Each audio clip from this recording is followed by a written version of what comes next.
It's been almost exactly 2 years, and finally, the pandemic is dissipating. We made our choices, we learned our lessons, and it's a new dawn. And it's a new season for the year 2022, and a new time for all of us to embrace new life, new opportunities, new abundance. And while we balance our care and genuine prayer for peace and the awareness of a world that still includes unthinkable tragedy and sorrow and even war, we also are grateful for how blessed we are. And so let us use this spring of 2022 to take everything that we've learned, clear the past, and move forward in gratitude for the freedom that we have, for the blessings of our lives, for the opportunity to come together again in community, online, and yes, in person. We are all part of the awakening world, and we all have the roles that we're playing as individuals and collectively. We are the imaginal cells finding each other to create a beautiful, incredible butterfly out of the old paradigm. So welcome to spring of 2022. Welcome to the awakening world. We come from the same source, a powerful love force. We're coming together, stronger than ever, not divided. We come from the same source, a powerful love force. We're coming together, hear the call, you are invited. We come from the same source, a powerful love force.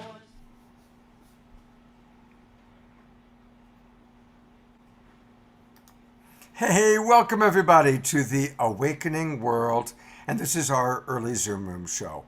I'm Love Coach Scott Catamas, and I see a lot of our friends on our panel. We've got an amazing group of people with us tonight, and I see a lot of our friends coming into the Zoom Room. And just a reminder, for those of you in the Zoom Room, let us know where you're from. And I see a lot of our regulars. It's great to have all of you here with us. Welcome. And we have a really, really cool show. All weekend long, we are collaborating with my good buddy, Ken Kaufman, and the new Living Expo. And I'm going to bring Ken on right off the bat. Ken, last night was amazing. I've already had so many people tell me how much fun it was. They really, of course, Bruce Lipton was awesome. And you've done an amazing job of bringing together so many of really your remarkable presenters at the expo. So I want to say thank you. It's been really, really fun. Well, it's great, Scott, because, obviously the pandemic has put us off for a couple of years, and finally to have it live and in person, and then to have this opportunity with you the week before the show to slow down and just have a nice little, some of my favorite people to come on for this show. So people who can't come to the show, because I've got a lot of people requested, hey, is this thing on Zoom for your new Living Expo? No, you got to be in person. Well, they get a chance tonight and last night again tomorrow morning to watch it. So I'm really honored to bring some of my favorite people in tonight, and it's going to be a great show. We look forward to it, and we have a little gift for everybody who's listening. If they want to have, if they haven't bought a ticket yet, and they want to get a little special deal, I'm offering everybody a 22% discount for the year of 22. Just put NLE 22 in the apply code in the Eventbrite ticket, and you'll get 22% off any ticket you buy. So that's just a little bonus for tonight. I'll mention that later on, but we're always trying to help out where we can. So great. Great. And, this is our early Zoom Room shows, kind of for our regular, our most loyal friends and fans and kind of close friends. And so we always like to start for the first 25 minutes before we go live on Facebook and invite some of our special friends to join us. And anytime we can get Dannion Brinkley in the house, we want to do that. And so I'm delighted that Dannion's with us again. There he is, coming to us from Texas. And hey, Dannion, just to kind of make it interesting for you, we thought we would bring in somebody that I know you've got a great relationship with. Look who else is with us. We've got Elizabeth Wilcock Seraphine. So thank you, Dannion, and thank you, Elizabeth, for being with us for our early Zoom Room show. And right off the bat, what does the New Living Expo mean to you? What are some of your memories, and how does it feel to be coming back to the Expo after this long pandemic break? And that's a question to both of you. Dannion, you want to talk first? No way. Ladies always first, especially beautiful ladies. Dannion is such a gentleman. So it's really wonderful to be coming back to the New Living Expo, and finally we can meet again.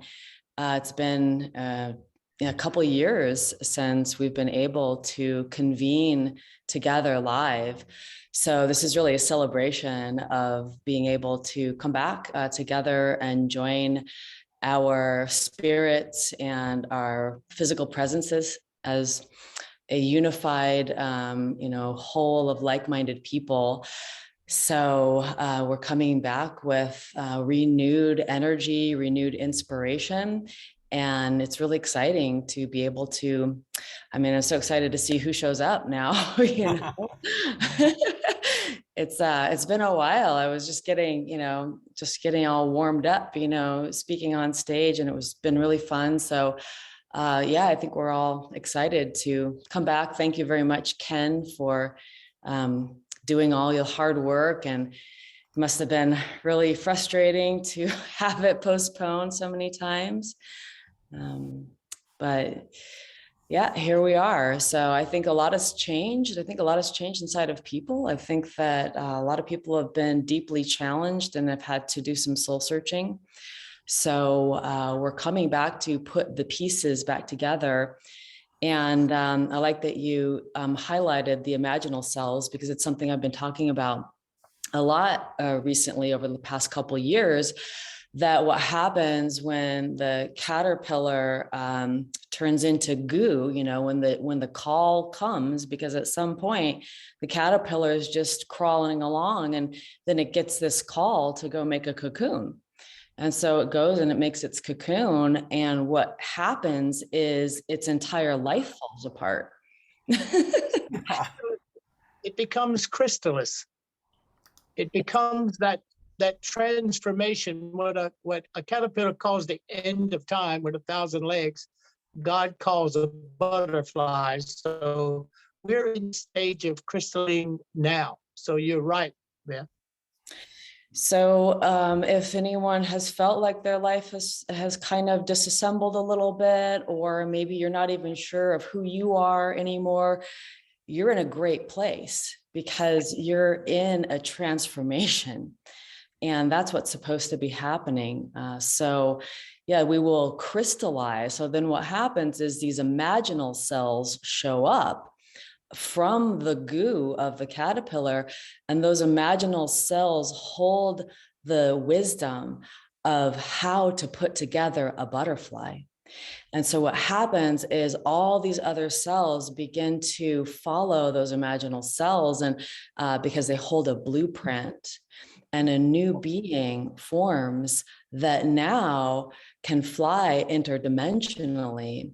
And so this is happening for all of us. It's happening for humanity. And this is the ascension that we're all speaking of, and why so many people are waking up right now. And so part of this awakening process is very similar to this caterpillar butterfly transformation. I'm so appreciating you sharing all that, because it's my favorite analogy for what's happening in the world right now. Because the world is completely falling apart, and we are moving from one dimension or one way of being that was unsustainable to a new way. And so thank you for describing that. And something I always like to emphasize is that there's a lot of imaginal cells that need to come together. And That's what this show, that's what the new Living Expo is all about. Reaching out and gathering our tribe, gathering those of us that are going to be creating a new paradigm, creating a new world. And everybody's important. You know, there's those of us that are going to be on the show tonight and that maybe have a little bit more of a public profile. But anybody hearing your voice, anybody hearing us, seeing us, they also are an essential imaginal cell, if you will, of the new paradigm, of the awakening world. Yes, everybody is important in this, of course, and those who have been called to essentially create and be in a new world, those are the people we're talking about, because there always had to be a time when the old paradigm crumbled. It needed to change. The trajectory that humanity has been on, the way we've been treating the earth and each other, is really not a sustainable way of being. And many of us have come here at this time because we heard the cry of the earth. And many of us are here, millions of us are here because we are that new paradigm and we're here to create it. So, so many people had to make decisions in the last couple of years about what they were going to do regarding their work or their job. And I always said to people when I gave my talks online, if you're feeling called, if you're not feeling happy in the reality that you're in, whether that be your job or the school system, and you can see another world, make it now. The time is now. Nobody needs to give you permission. If you can see a better world, start making it. If you are a nurse and you didn't like the school systems, go be a nurse in a more free school system. If you were a teacher and the system felt oppressive, go create a school that honors the freedom of children and the brilliance of children as they already are. So we are all those people, and the call lives within your heart. So if we listen to what's in our heart, if there's a conflict, then there's probably another way. There's probably a way that you are being called. And so, yes, it's all for us to come together and create these new systems of living and learning and loving and being. I'm so enjoying getting a chance to hear you speak, and everything you're saying is so resonant. Thank you very, very much. And definitely want to hear more from you during this early Zoom Room show, and also, of course, during the main show. Dannion Brinkley, what are your thoughts about what Elizabeth just shared with us, or about where we are on this planet at this time? Well, first, I just love Elizabeth. She's wonderful, and I love what she just said. But as I look at this May 6th, this program that Kenny's putting on, everybody needs to tell everybody that they need to attend. If you look at the legend of Dannion and the Saved by the Light and what I said, what happened 45 years ago, and what I wrote in Saved by the Light about where we are and what was going to happen based on us realizing certain things or not realizing certain things. Okay. Kenny has always created an atmosphere where people had a chance to stop, engage, hug, look at, touch, taste, and be on other like-minded people.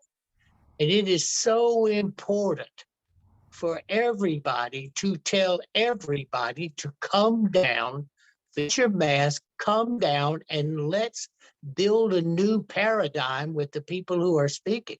I agree with what Elizabeth is saying, Scott, because we are in the birth. I'll use the Maya because I'm a big Maya fan, and everybody knows that I've been searching the Maya for 54 years. I just came back 2 days ago from Mayaland. I took an excursion there to go reinforce a lot of the belief systems that I have that coincide with what happened in what I call the boxes of knowledge. The whole story, I always call it Chapter 5, Box 12, the title of that is Technology and the Virus. And I described this 45 years ago. But as everybody gets all caught up in all that, the point of it is We have stopped in 2 years. We have brought the world to a halt. How we pivot now is the greatest decision we all are going to make for the next 30 years. And it's now. Okay, so coming to be around Kenny and the kind of show he puts on and how well he runs it and the way he does, and the sense of safety and security and exploration come. And he's done it every time. I happen to love Kenny just like you, Scotty. We have been friends probably 30 years. And so I will support anything. I only think I've ever missed but one of Kenny. I'm a two of Kenny's. Once I was in Russia and another time I was dead. So I didn't need him to roll me in on the gurney and all that kind of stuff. But I'm agreeing with Beth. We sit at the precipice of we must accept where we are and who we are and look at our mistakes. So I'll cover them quickly. This is the absolute truth, everybody. When you choose to come here and you are chosen to come here, that's how you get here. And there's probably a billion waiting to be able to enter that body to come. And when you pull that first breath in, you are here. And you have left a series of truths that are non-transmutable.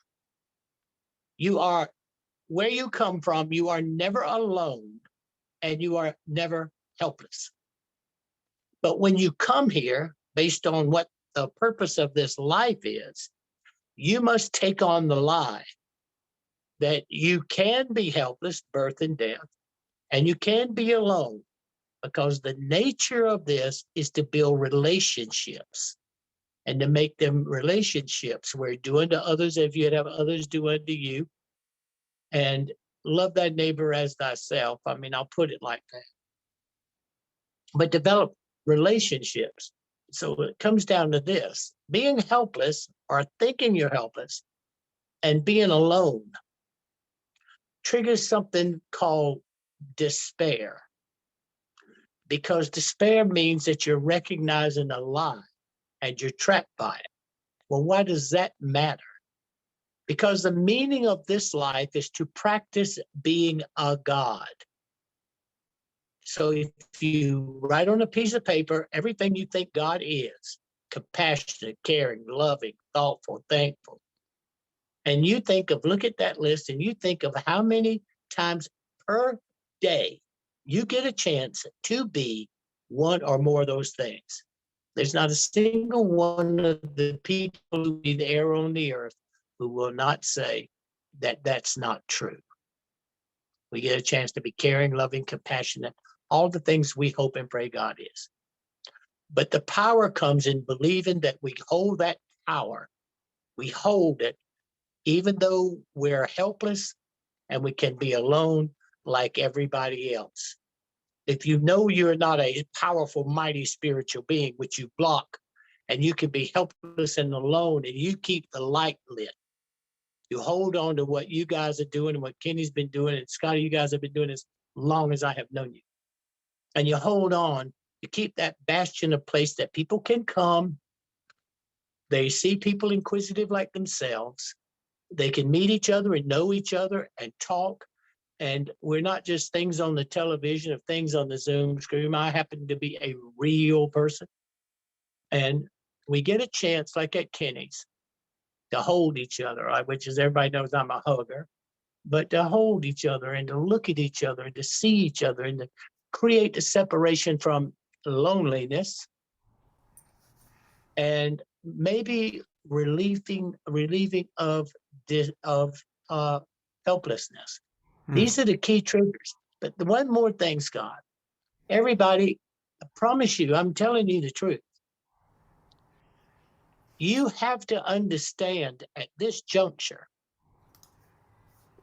that the mission in this life is practicing being a God. You must adjust to it in ways that you understand. You must adjust to it, or everything you see around you collapsing, you will be a part of that. It will take you over, and it will control you just like they've positioned it over the last 2 years. And that last 2 years is really the last 11 years. And it will take you over and you will side with it.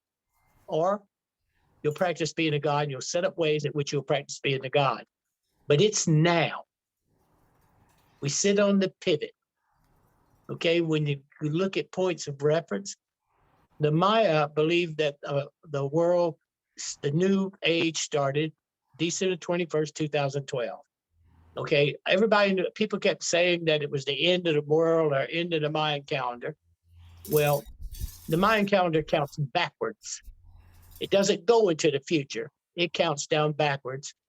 25,920 years, 365 days at a time. Okay, so that cycle ended. The saying of the Maya was, all things not done in integrity, it would collapse. And guess what, everybody? It's collapsing.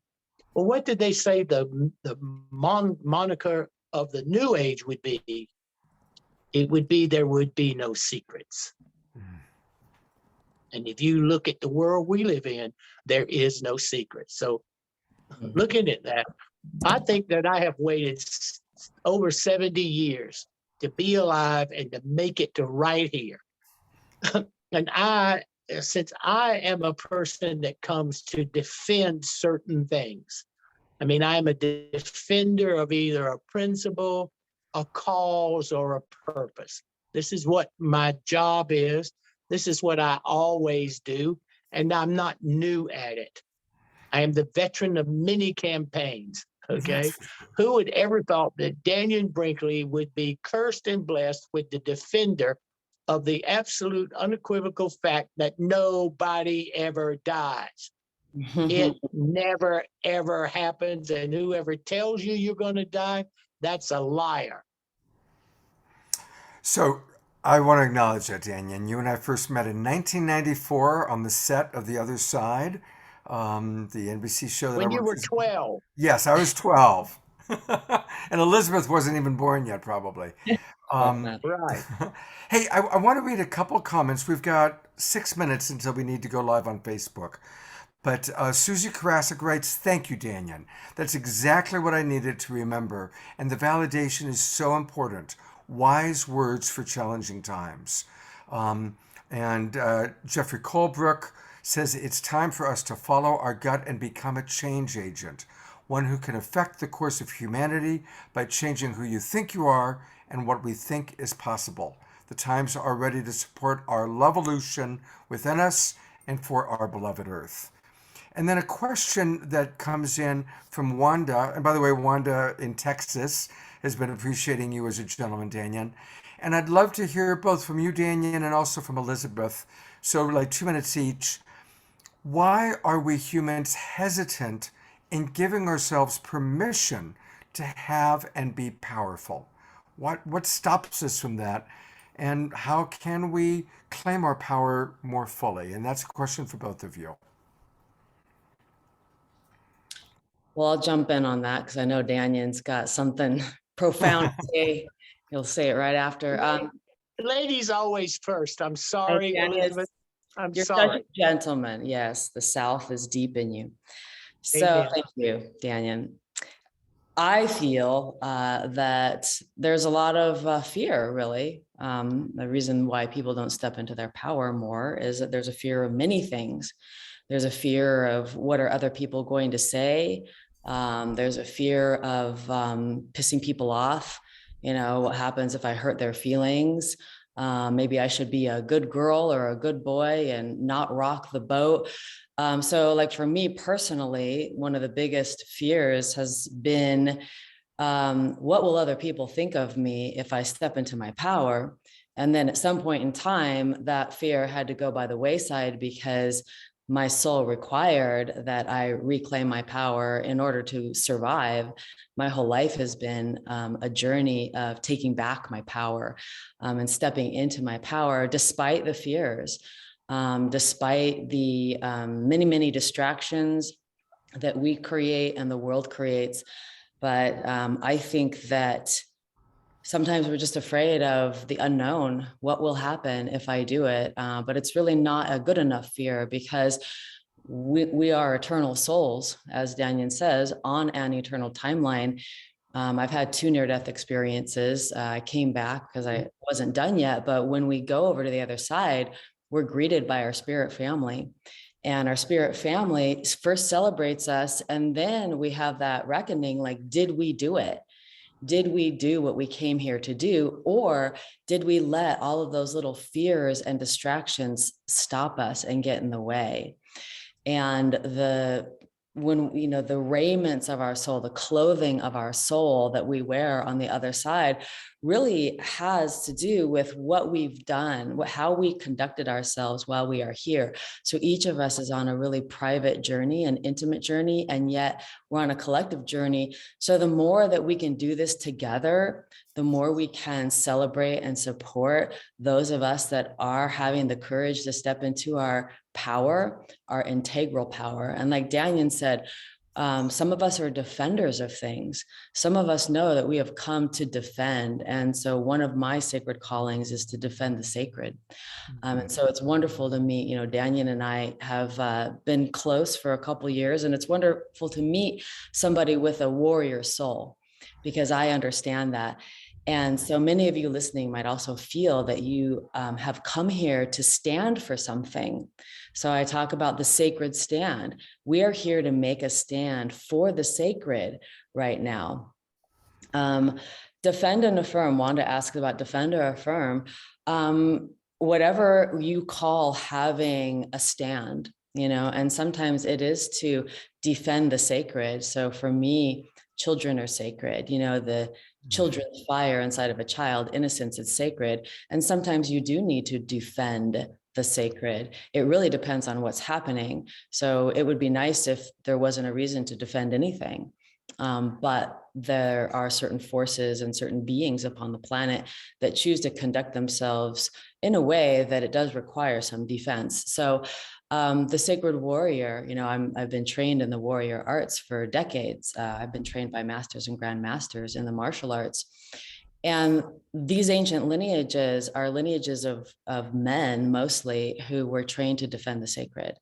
And they were necessary because there are forces that sometimes come in to prey upon the sacred. So we are making a sacred stand, all of us, for a new world, for a new earth, for systems and structures that honor life, honor the earth, honor the innocence in children and women and the elements. So it does require a bit of a warrior spirit. Dannion, I know you've got one of those. Actually, unfortunately, we're at 6 o'clock, and that's when we need to go Okay. live on Oh, Facebook. sorry, Dannion. So Elizabeth did a wonderful job of channeling what I'm sure Dannion was going to say, and of course giving it through your beautiful filter, Elizabeth. And we're going to hear from both Elizabeth and Dannion in the main show, but we are at that time where I need to get us ready to go live on Facebook. Elizabeth, Dannion, thank you so much for being part of our early Zoom Room show, and we'll see you in just a few minutes.